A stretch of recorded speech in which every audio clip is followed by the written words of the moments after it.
Welcome to 365 Math. In this video, I'm going to show you how to find a percent of a number, and I'm going to show you two methods, that is the fraction form and the decimal form. And I'll show you in example 1 how to apply both. Then in examples 2, 3, and 4, I will choose either of the methods. Example number 1 says 50% of 60, which can be rewritten as 50 over 100. So whenever you hear percent, that is over 100.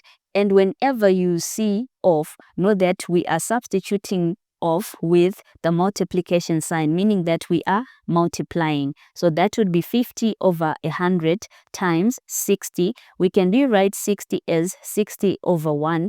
With fractions, we can then decide to multiply the numerators together and the denominators together. Hence, in this example, would have 50 times 60, which gives us 3,000 over 100 times 1, which is 100. And then we divide 3,000 divided by 100, and we cancel these zeros, 1, 2, and we get 30 as our answer. However, this is a bit complicated because of the larger numbers. Instead of using this, we can simplify our fraction 50 over 100, and that would give us 50 over 100, which is the same as 1 over 2 multiplied by 60 over 1, which is 60 divided by 2, which give us 30 as our answer. I would like to show you another simple method, which we will also consider the fraction form, whereby we are saying we have 50 over 100 times 60. And this method is what I call the cancellation method, whereby we are looking at 50 over 100 and we say, okay, we can cancel this 0 and the 1 at the bottom. And similarly, we can cancel this 0 at the bottom and this 0 on top where we have the numerator. And what we have left with, we have cancelled the 0. So when you cancel a 0 on the numerator, you also cancel a 0 on the denominator. So now we have 5 times 6, which is 30, over 1 times 1, which is 1. And our final answer becomes 30. So already you can see that this is a simpler method, and I'm going to show you how to use this method more in the example number 2. So that is the fraction form. Now going back to the same question, example number 1, and looking at the decimal form, remember what we have is 50 over 100 multiplying 60 over 1. Now what we want to change into a decimal form is this 50 over 100. Now if we are dividing, what we do with the decimal place is that we are moving it to the left hand side. We have our 50.0 and we are dividing by 100. That means we are going to move our decimal place twice. Hence we have 1, 2.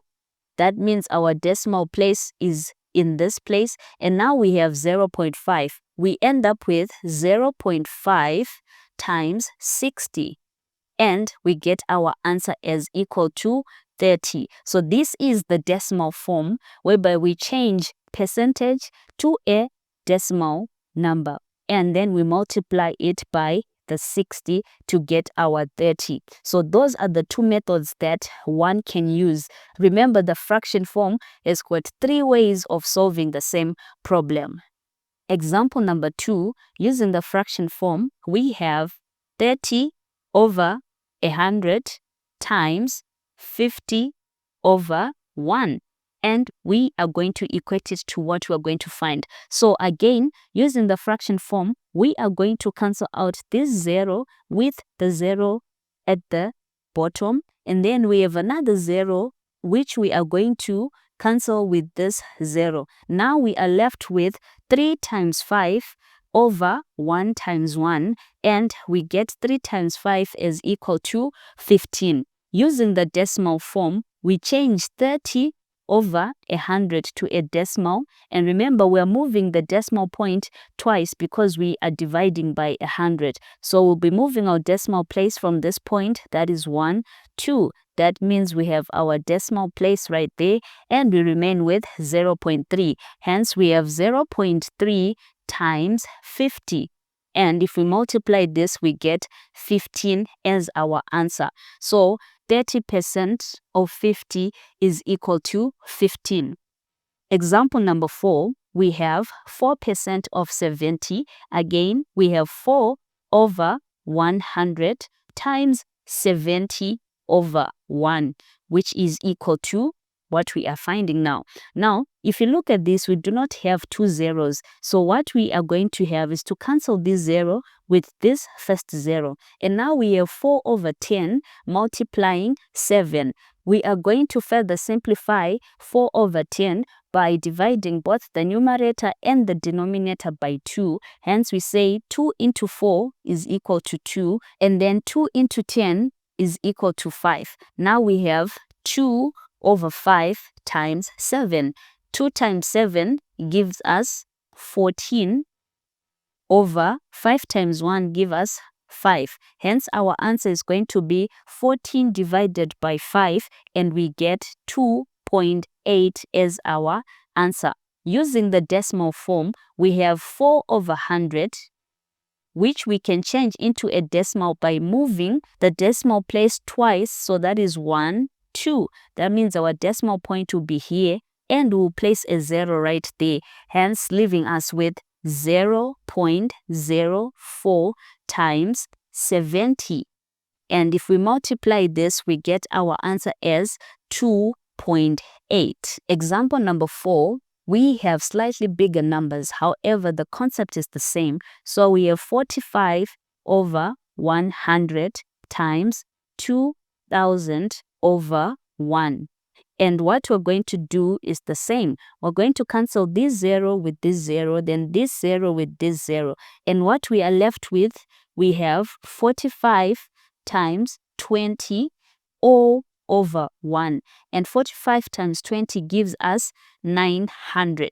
And then using the decimal form, we have 45 over 100, which equates to 0.45, because we'll be moving our decimal place twice, 1, 2. Hence, it would be right here. So we have 0.45 times 2,000. And if we multiply that, we get our answer as 900. So those are the two methods that one can use to find a percent of a number. Hopefully that helped. Thanks for watching. See you in the next video.